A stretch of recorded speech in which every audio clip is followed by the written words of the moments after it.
O ex-presidente da República, Jair Bolsonaro, que cumpre prisão domiciliar em Brasília, foi levado nesta terça-feira ao hospital DF Star depois de apresentar crise de pressão, vômitos e soluços. Bolsonaro já havia passado pelo hospital no domingo, quando foi submetido à retirada de lesões cutâneas. O material foi encaminhado para biópsia e os médicos avaliam um possível tratamento complementar. Exames mostraram que ele está com anemia por deficiência de ferro. A tomografia de tórax revelou uma imagem residual de pneumonia recente por broncoaspiração. O ex-presidente recebeu reposição de ferro por via endovenosa. Na rede social X, o senador Flávio Bolsonaro pediu oração para que não seja diagnosticado nada de grave. Silvio Navarro, muito boa noite, seja bem-vinda. Silvio, a gente abre o programa com essa notícia que saiu agora há pouco, né? Vale lembrar que Bolsonaro tinha pedido autorização ao ministro Alexandre de Moraes para realizar um procedimento cirúrgico no hospital no último domingo, mas hoje ele teve um mal-estar ali com essas crises de soluço persistentes e aí então precisou ser levado novamente ao DF Star. Está internado nesse momento e, segundo os médicos, deve permanecer no hospital até a situação ser normalizada. Boa noite, Silvio.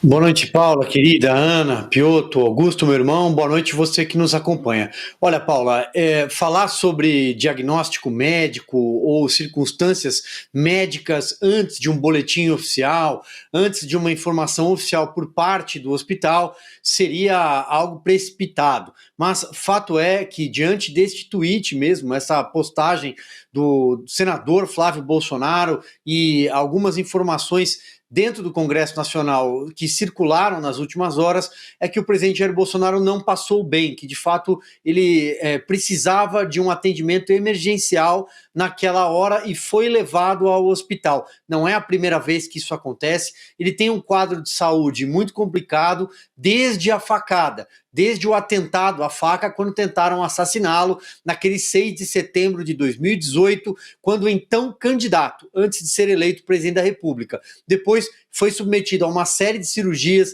tem sido encaminhado com alguma frequência a hospitais, passou inclusive por exames, são várias frentes, mas passou por exames neste final de semana e, claro, também precisamos colocar em perspectiva a questão psicológica, emocional, porque ele foi julgado na semana passada, se é que a gente pode falar em julgamento, mas aquele teatro de togas que o condenou a 27 anos de prisão, portanto, o horizonte é muito difícil. O presidente está debaixo de uma enorme pressão, lembrando que tem agentes da polícia dentro da sua casa, uma casa que tem uma menina, uma criança, a esposa dele, os carros tem de abrir o porta-malas, há uma checagem, eles vasculham tudo o tempo inteiro, ou seja, ele está diante de uma pressão também muito forte. E finalizo lembrando que, se depender da vontade do ministro Alexandre de Moraes, com certeza o presidente Jair Bolsonaro será lançado numa cela em condições precárias e isso provavelmente pode agravar o quadro de saúde dele,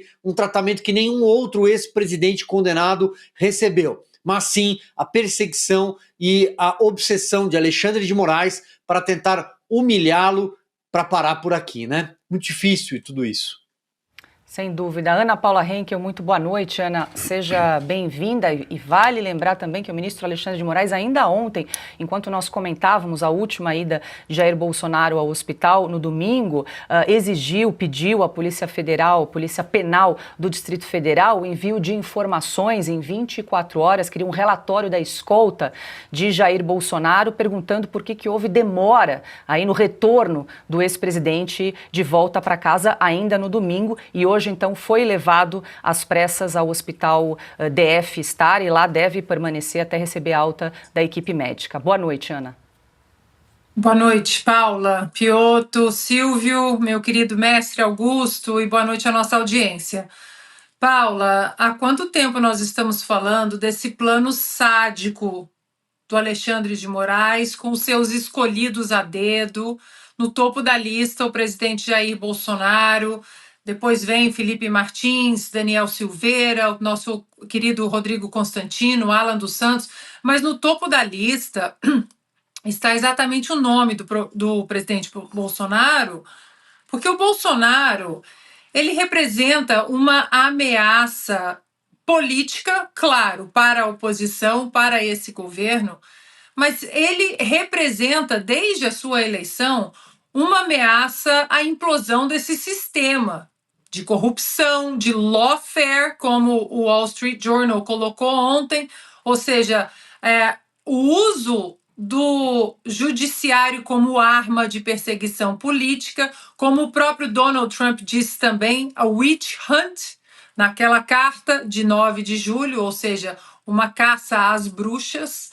E é o que está em jogo, né? O presidente Bolsonaro, desde a sua eleição, ele mexeu muito com os pilares da velha e carcomida política de Brasília. E isso, infelizmente, nós acabamos descobrindo que envolvia a Corte Suprema no Brasil, o Supremo Tribunal Federal, não como instituição dada a sua importância, mas essa composição destes ministros do Supremo Tribunal Federal.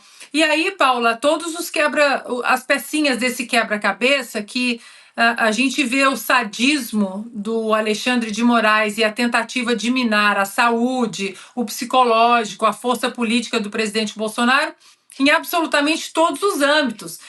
A última comprovação foi exatamente essa montanha de provas e evidências do Talhaferro, que operou diretamente com o ministro Alexandre de Moraes e que mostra esse sadismo, essa veia quase diabólica, uma coisa de psicopatia, como um dos ministros já até usou essa palavra em relação a outro ministro, né? Não foi o Alexandre de Moraes, mas já que eles usam entre eles, e é exatamente isso, é uma psicopatia e uma obsessão, porque no fundo parece que ele quer ver mesmo Bolsonaro derrotado em todos, absolutamente todos os sentidos, inclusive na saúde dele.